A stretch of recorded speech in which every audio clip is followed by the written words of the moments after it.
Hi అండి అందరికీ. రేపు చాలామంది పిల్లలు ఎగ్జామ్ రాయడానికి వెళ్తున్నారు.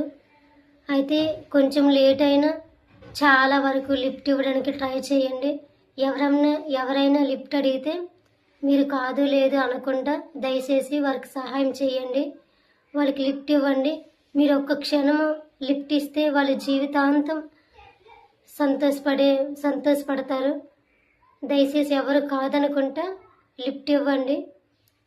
అదేవిధంగా పేరెంట్స్ కూడా పాస్ అవ్వకపోతే నువ్వు ఎందుకు పనికి రావురా అని చెప్పి చాలామంది బాధపడతారు. గద్దించండి, నెమ్మదిగా గద్దించండి. సరేలే నెక్స్ట్ టైం అయినా పాస్ అవ్వదు, జాగ్రత్తగా చదువు అని చెప్పండి. కానీ మరి వాళ్ళ ఆత్మహత్య చేసుకునే అంతలాగా మీరు కోప్పడకుండా కొంచెం ఆలోచించండి. పేరెంట్స్కి చెప్తున్నాను. పిల్లలు కూడా చాలా జాగ్రత్తగా జ్ఞాపకం చేసుకుని రాయండి. మొబైల్స్ ఎంత ఇంట్రెస్ట్గానే చూస్తారో అది పక్కన పెట్టి దయచేసి చదువు మీద కొంచెం ఇంట్రెస్ట్ పెట్టి బాగా ఎగ్జామ్ రాయండి, పాస్ అవ్వండి. మీ పేరెంట్స్ ముఖంలో సంతోషం చూడండి. పేరెంట్స్ ముఖంలో సంతోషమే చూడడం కాకుండా మీ భవిష్యత్తు, మీ కాళ్ళ మీద మీరు నిలబడడానికి మాత్రమే ఒకరి మీద ఆధారపడుకుంటా చదువు చాలా మిమ్మల్ని ముందుకు నడిపిస్తుంది. ఈ రోజు మేము చదువుకోలేదు కాబట్టి ఈ రోజు ఇలా ఇంటి పని చేసుకుంటూ బతుకుతున్నాం. మాలాగా మీరు అలాంటి పనులు చేయకూడదు. మీ కాళ్ళ మీద మీరు నిలబడి మంచిగా జాబ్ చేసి హ్యాపీగా ఉండాలనే నా కోరిక.